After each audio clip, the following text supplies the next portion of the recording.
Hi there, I'm Jono. I'm one of the artists working on Fields of Everywhen, and yeah, I'm really looking forward to hearing some of your stories. We've made some films that we hope will inspire and encourage you to make your own story and capture it on film. And indeed, if you can't capture it on film, maybe even do some audio recording or do a recording on Zoom with a friend.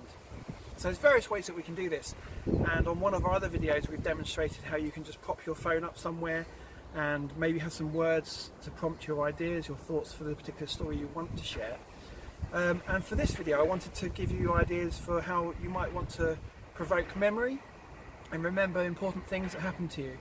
And I just wanted to share a few little personal stories about myself to you.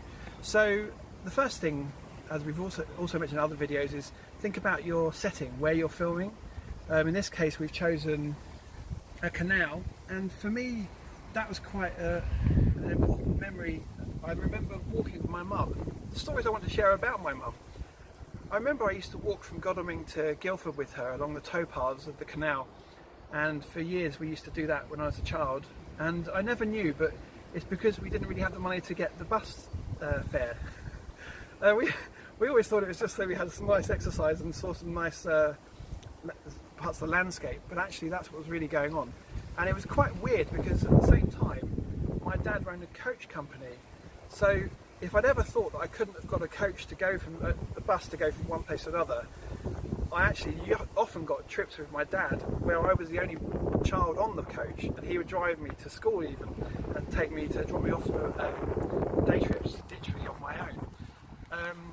And some of the objects that I brought prompts to remind us of those memories. So these here are some ties that my father wore when he was a bus driver, and I'll never forget seeing him in his seat at the front of the coach with these massive kipper ties. And textiles for me is an important material, and I was thinking about how when you're making your story, so you're sharing a story and then you might make an interpretation, you might even take some of the textiles from your history and be able to stitch directly into it. So here's an example of a piece of material that you could use to do that. Another object that I thought I would share with you is this edition of The Lord of the Rings. And the reason I brought this is because it reminds me of not just my history and the memory of my mum reading this book to me, but it actually connects me to the present and the fact that now I share this story with my children, and I've been reading them The Lord of the Rings.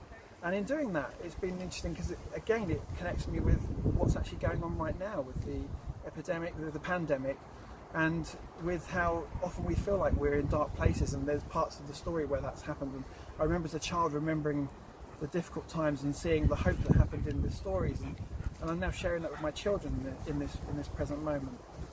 So it's about trying to share parts of your personal story and personal journey, and finding objects or finding things that might trigger that. So for me, these are the objects that I've brought to share. For you, it might be something completely different. It might be a bike, it might be a smell, a scent. Another thing I thought of bringing was some perfume that my mother used to wear, and the scent that I smell, when I smell that, it reminds me so much of the times that we had together when I was a child. And so there's lots of things that can trigger these memories and bring you to a place where you can share something that's important to you. And that's what I think is really important, is that whatever this story that you share is about you and about the place Thamesmead where you've either grown up, or where your family grew up, or where you maybe have worked, or maybe it's that you just had a really positive or interesting experience in Thamesmead, that you're able to be quite personal about it and not be afraid to share something that is of yourself. So I hope that helps you and inspires you, and thank you for listening. Jono, do you just want to mention something about how you're filming this today in juxtaposition to the other tutorial video? Another thing that we wanted to do was give you ideas about how you film. So one thing is that you might want to sit with someone else, talk to them about your story, so you'll be literally sitting and sharing that and placing a camera somewhere. In this case, Neil here is holding the phone and filming me on a phone. Again, it doesn't have to be slick, it doesn't have to be done with a high-end camera. And again, as I said, it could just be an audio recording, but you could have someone doing that to you and interviewing you and asking you questions about your past. So however you want to do it, we want to have that story however you want to capture it. And actually what's quite nice is when someone's filming you, it gives you the space to think more about what you're saying, a bit more about what you're sharing, and it allows them to worry about the camera side of things. I hope that helps.